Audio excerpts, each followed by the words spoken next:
Machiegni kendo nyakwar Mgajwang', migawo mar wuodhe kod apeyni okawo pach jopiny kawuono ewi meto mar osuru ma igeto keti ewi nengo mauta kaka yor medo omenda mar konyo bero apeyni ma pacho ka. Tani migawo mar wuodhe kod apeyni Kipchumba Murkomen opuo oganda jo Kenya kuom golo pachgi ewi meto mar osuru no ka koro singo rango pach oganda kendo neno ni omany yore mag yudo omenda go ka onge meto mar nengo. Given the economic situations currently, you just stay. Let the increase be stayed, not implemented. And also, our biggest concern was, is it why the backlog? Is it a question of the quality of infrastructure that is currently being developed?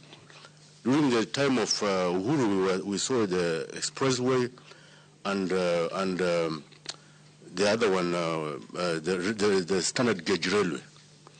But the problem now with this government, we are not seeing those things.